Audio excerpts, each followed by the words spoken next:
Hey everybody, welcome to yet another video on my channel. I'm Meranda Silva, your English teacher. So in today's video, we're going to learn about Proverbs. Proverbs කියන්නේ මොනවද කියලා අපි අද කතා කරලා බලමු. So Proverbs කියන්නේ සිංහලෙන් කිව්වොත් පස්තා පෙරළු. හරිම සරලයි. අපි හැමෝම දන්න දෙයක්. පස්තා පෙරළු කියන වචනේ හැවුනම අපි දන්න මොකක්ද මේ පස්තා පෙරළු කියන්නේ කියලා. උදාහරණයක් ගත්තොත් පිරුණු කලේ දියනොසලේ. Right? So ඒ වගේ ඉංග්‍රීසියෙන් තියෙන proverbs කීපයක් තියෙනවා. අපි බලමු මොනවද මේ කියලා. Okay? So a journey of 1,000 miles. But before I begin my video, right? I want you to look at trust. What does it mean? You have to trust in yourself that you can speak in English. You have to trust yourself. You are more than capable of speaking English. තමන්ගේ ඇතුලේ තමන්ගේ විශ්වාසය තියෙනවා ඇතුලේ තමන්ට ඉංග්‍රීසි කතා කරන්න පුළුවන් කියලා. මේ විශ්වාසයත් එක්ක තමයි අපි හැමදාම අපේ තියෙන ඉංග්‍රීසි කතා කිරීමේ දක්ෂතාවය ගොඩනගන්න. හරි. විශ්වාසය ඇති කරගන්න විශ්වාසය කරන්න කියන්නේ ලේසි. ඒත් අපි බලමු කොහොමද හරියටම උදාහරණයක් එක්ක විශ්වාසය ඇති කරගන්නේ කියලා. හරි. So අපි කොහෙද යනවා? ඕනම තැනකට. යද්දී අපේ දැන් තියෙන ඉංග්‍රීසි දැනුමත් එක්ක අපි යන්නේ. එතකොට එක සිද්ධීන් එන මූණ දෙන්න. Right? ඒ සිද්ධීන් මූණ දෙන්න වෙද්දී හිතේ ඇතුලේ තියෙන ඕන විශ්වාසයක්, තමන් කෙරේ විශ්වාසයක් තියෙන්න ඕනේ. දන්න ඉංග්‍රීසි භාවිතා කරලා ඒ අවස්ථාවේදී අපිට කතා කරන්න පුළුවන් කියලා. Right? අපි හිතමු බස් එකක යද්දී ෆොරිනර් කෙනෙක් හම්බ වෙනවා ලංකාවේ. Right? එතකොට ඒ ෆොරිනර් දැක්කම ඇඟ ඇතුලෙන් මෙන්න ඕනේ දැන් මෙයාට මම කතා කරන්න ඕනේ කියලා. මේ ෆොරිනර්ට. ඒ කියන්නේ එයා නගිද්දිම ඔයා හිටියනම් බස් එක ළඟ. ඒ උදාහරණයේදී. ඒතර ඔයාට කියන්න පුළුවන් hello welcome to Sri Lanka. ගැටලුවක් නැහැ. ඔයා ඒ වෙලේදී ෆොරිනර් දැක්කේ ඔයාට ෆොරිනර්ට ග්‍රීට් කරන්න පුළුවන්. තන සිද්ධිය කොහෙවත් අදාළ නැහැ. ඒ අවස්ථාවේදී අපෙන් ඇඟ ඇතුලෙන් එන විශ්වාසය හරි වැදගත්. ඒක එක අවස්ථාවක් පමණයි. ඒ වගේ අවස්ථා රාශියක් තියෙන්න පුළුවන්. තමන්ගේ ජීවිතේ තමන් එදිනෙදා මුණ දෙන සිදුවීම් දන්නේ තමන්. ඉතින් ඒව ගැන කල්පනා කරලා මම කොහොමද මගේ විශ්වාසය ගොඩනගාගන්නේ ඉංග්‍රීසි කතා කරන්න. ඉංග්‍රීසි කතා කිරීමේ හැකියාව තියෙනවා කියලා මට මං විශ්වාස කරලා ඒ මගේ හැකියාව තවදුරටත් කොහොමද මං දියුණු කරගන්නේ කියන එක තමන්ගේ අතේ තමන්ගේ විශ්වාසය කෙරේ තියෙන දෙයක්. තමන් විශ්වාසය ගොඩනගා ගන්න ඕනේ අනිවාර්යෙන්ම. මොකද විශ්වාසය කියන එක අවශ්‍යයි අපි ජීවිතේ හැම දෙයකටම. ඉංග්‍රීසි විතරක් නෙමෙයි. ඉංග්‍රීසි එක දෙයක් පමණයි. ඉංග්‍රීසි වලට අමතරව ගොඩක් දේවල් තියෙනවා අපි ජීවිතේ improve කරන්න. So, a journey of 1,000 miles begins with a single step. කොහොමද දැන් මේක ගොඩක් දුරට මේ තේරුම සාමාන්‍යයෙන් දැක්ක ගමන් අපිට පේනවා. මොකක්ද මේ කියන්නේ? proverb එකක් කියලා පස්තා පෙරළක් කියලා කිව්වට සිංහලෙන් ඉංග්‍රීසි වලින් වෙනස proverbs සහ එතකොට idiom එකක අතර තියෙන වෙනස proverb එකක් දැක්ක ගමන් අපිට තේරෙනවා. දැක්ක ගමන් කියන්න පුළුවන් මේකේ තේරුම මොකක්ද කියලා. So එතකොට ඒක proverb එකක්. තේරෙන්නේ නැත්නම් දැක්ක ගමන් තේරුම ඒ කියන්නේ වචනේ අර්ථයෙන් අපිට සාමාන්‍ය විදියට කියවලා තේරුම් ගන්න බැරි නම් ඒක idiom එකක්. So a journey of 1,000 miles begins with a single step. Right? දැන් යාළුවෙක් කෙනා මං ඇඳුම් අයන් කර ඉන්නේ නැත්නම් ගෙදර කවුරු හරි අහනවා you're ironing your clothes what's up, what's going on? Well, I got a wedding coming up next week. A journey of 1,000 miles begins with a single step. ඒක හරිම ලේසි කරලා සරල කරලා කියපු දෙයක්. but මේ proverb එකක් කියන්නේ සාමාන්‍යයෙන් ජීවිතේ අර ගොඩක් ලොකු බරපතල බැරෑරුම් ඒ වගේ දේවල් වලදී අපි භාවිතා කරන දෙයක් තමයි proverbs කියලා කියන්නේ. අපි ගමු තව උදාහරණයක්. well I'm quite overwhelmed. I don't know what to do because I haven't started working on my research yet. And the deadline is in a week's time. Deadline is in a week's time. So then, well, remember, right? Remember, well, a journey of 1,000 miles begins with a single step. Single step. Alright, so moving on. An apple a day keeps the doctor away. දැක්කේ ගමන් තේරෙනවා මොකක්ද මේකේ කියන්නේ කියලා. මේකෙන් කියන්නේ මොකක්ද මේකේ තේරුම මොකක්ද කියලා. Right? Apple ගෙඩියක් කාපු සැනින් අපිට පමණින්ම ડોක්ටර් කෙනෙක්ව අපේ ජීවිතෙන් අයින් කරලා අයින් කරලා තියන්න පුළුවන් කියන දෙයට වඩා මෙතන ටිකක් බරපතල වැරෑරුම් තේරුමක් තියෙන. ඒ කියන්නේ අපි හොඳ දේවල් කෑම කෑවොත් නියුට්‍රිෂන්ස් තියෙන කෑම කෑවොත් ජංක් ෆුඩ් කන්න නැතුව අපි ලෙඩ වෙන්නේ නැහැ. ලෙඩ වෙන්නේ නැත්නම් මොකක්ද වෙන්නේ? අපිට ડોක්ටර් කෙනෙක්ව බලන්න උවමනා වෙන්නේ නැහැ. අවශ්‍යතාවයක් එන්නේ නැහැ. So an apple a day keeps the doctor away.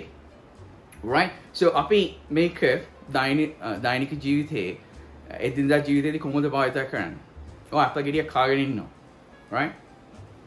කද්දි යාළුවෙක් කියනවා. Apple කනවා නේද දැන්? Well, an apple a day keeps the doctor away. Right. Blood is thicker than water.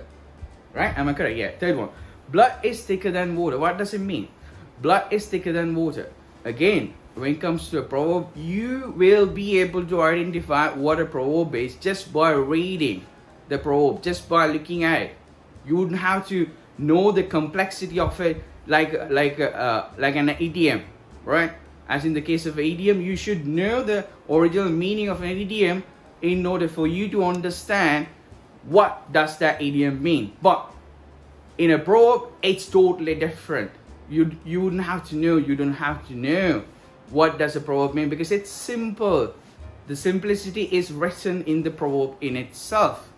So, blood is thicker than water. අපේ ලංකාවේ ගොඩක් දේශපාලනය ගත්තම අදාළ වෙන දෙයක්. Right? මොන දේ තිබ්බත් පවුලේ ඇතුලේ සහෝදර සහෝදරයන්ගේ ප්‍රශ්න තිබ්බත් රණ්ඩු වුණත් මොනා වුණත් ඒ තමන්ගේ තියෙන නෑදෑකම සහෝදරකම අනිත් හැම සම්බන්ධතාවයකට වඩාම ලොකුයි. අපි අපේ යාළුවන් ඉස්සරහා මිනිස්සු සහෝදර සහෝදරයන් ගැන වැරදි කියන්න පුළුවන්, රණ්ඩු වෙන්න පුළුවන්. but දවස අවසානයේදී ඒ සහෝදරයව සහෝදරිය මොකක් හරි ප්‍රශ්නයකදී ගන්නේ තමන්ගේ සහෝදරයව සහෝදරියගේ පැත්ත. So ඒක තමයි මෙතනින් කියන්නේ. Blood is thicker than water. Right. So beggars can't be choosers. මේක ගොඩක්ම ලංකාවේ මිනිස්සුන්ට වැදගත් වෙන දෙයක්. මොකද කිව්වොත් අපි උදව් බලාපොරොත්තු වෙන උදව් ඉල්ලන උදව් ලබා ගන්නවා. යාළුවන්ගෙන් හඳුනන මිනිස්සුන්ගෙන් අයියලාගෙන් අක්කලාගෙන් හරි නෑදෑයන්ගෙන් ඒත් අපේ මිනිස්සුන්ගේ තියෙන පුරුද්දක් තමයි කවදාවත් කුතගුණ පළ කරන්නේ නැහැ, ප්‍රකාශ කරන්නේ නැහැ. උදව්වක් කරාම හැමතිස්සෙම මොකක් හරි එතනින් වරදක් හොයන්නේ. right? උදාහරණයකට අපි කියමු යාළුවෙක්, right? ඇවිල්ලා කියනවා, hey Sally, I asked for $1,000 from Mr. Henry. You know what? He gave me only $500 and then he asked me to stay till the office finishes. So I can go and collect the $500 from him. එතකොට ඔයාට කියන්න පුළුවන්, well, you know what? Beggars can't be choosers. Beggars can't be choosers. You got the help. You needed help. You got the help. You received the help. And then after that, you can't be complaining about it. Instead, you should be happy, grateful for the fact that Henry gave you the $500 that you are having with you right now, that you needed. So, උදව්වක් ලැබුණට පස්සේ අපි ඒ දේ ගැන විවේචනය කරන්න, අපිට කොහොමද හම්බුනේ, මොන වගේ කරදරයක් වුණාද ඒ දේ ලබා ගන්න කියන ඒවා ඔක්කොම අනවශ්‍යයි. එතන අවශ්‍ය වෙන්නේ අපිට උදව්වක් ලැබුණා නම් අපි උදව්ව ගත්තා, ලබා ගත්තා, අපිට උදව්ව ලැබුණා, අපි ඒ උදව්ව පිළිබඳව සන්තෝෂ වෙන්න ඕනේ. අපි උදව්ව පිළිබඳව ඇත්තටම කිව්වොත් කළගුණ සලකන්න ඕනේ. right? නැතු ඒ උදව් කරපු කෙනා ගැන විවේචනය කරන එක නැත්නම් එයා උදව් කරපු විදිය ගැන බරින එක නෙමෙයි හරි දේ. So Proverbs වලින් this is what we learn. We learn life lessons from Proverbs. There are many pieces of advices, right, consist and contain in these Proverbs. So that's why you have to learn Proverbs in order for you to speak English better in your life. And it doesn't have to be, so complex when it comes to speaking English. It can be as little as I said, you were eating an apple and you were asked by anybody, oh, you're eating apple. Well, an apple a day keeps the doctor away. As simple as that. පොඩි දෙයක් වෙන්න පුළුවන්. අපි පොඩි ඉගෙනගෙන පොඩි දේවල් ඉගෙනගෙන දවසින් දවස idiom එකක් වැඩි කරගෙන proverb එකක් වැඩි කරගෙන දන්න expression එකක් වැඩි කරගෙන පොඩියට අපි ඉංග්‍රීසි ගොඩනගාගෙන දන්න විදියට ලස්සනට කතා කරමු. Right? Moving on. Don't count your chickens before they hatch. Wow, this is one of the amazing proverbs. So, for example, right? You've been invited for one of your friends' parties and you don't know why you've been invited. Say you're coming home and you get a call. Hey, Machan, කොහෙද ඉන්නේ? ගෙදර එන ගම මොකක්ද ප්‍රශ්නේ? අද ගෙදර වරෙන් පාටියක් තියෙනවා. Oh really? මොකක්ද? පාටියේ මොකක්ද හේතුව? බොවරෙන්ක මං කියන. So ඒතර ගෙදර යනවා. යාළුවා ගෙදර යනවා. ගිහලා බලන්න මොකක්ද මේ වෙන්නේ? දැන් ඔක්කොම හරි පාටිය පටන් අරගෙන ලෑස්ති වෙලා දැන් ගිහිල්ලා සහභාගී වෙන පාටියේ.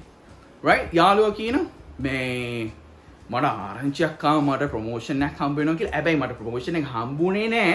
හම්බ වෙනවා කියලා ආරංචියක් ආවා. ඊළඟ මාසේ ඒක නිසා පොඩි පාටියක් throw කරනවා bro කියලා කියනවා යාළුවා. right? so that ආඩ කියන්න පුළුවන්. I mean, එක විදිහට කියන්න පුළුවන්. God damn it, mate.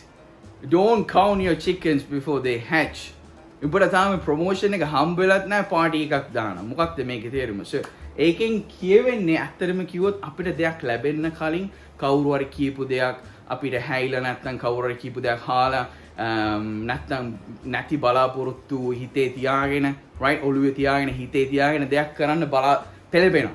දෙයක් කරන්න පටන් ගන්න. පටන් ගත්තට පස්සේ ටික කාලයක් ගියාට පස්සේ කියන්නේ සතියකින් හරි මාසෙකින් හරි තේරෙනවා අයියෝ මං අර දෙයක් කරා ඒ වුණාට වැඩකුත් නැහැ. මොකද මට ලැබෙන්න තිබ්බ දේ ලැබුණ නැහැ. මගේ තිබ්බ සතේ වියදම් වුණා. So that's what it means by don't count your chickens before they hatch. So I hope you understood what a proverb is. Right? Proverb එකක් කියන්නේ මොකක්ද කියලා තේරෙනවා. පස්තා පෙරවල කොතරම් දුරට සමානද මේ තේරුම සිංහල සහ ඉංග්‍රීසි translator වලදී පරිවර්තන වලදී I don't know, but this is what I found on the internet. Proverb means pasta.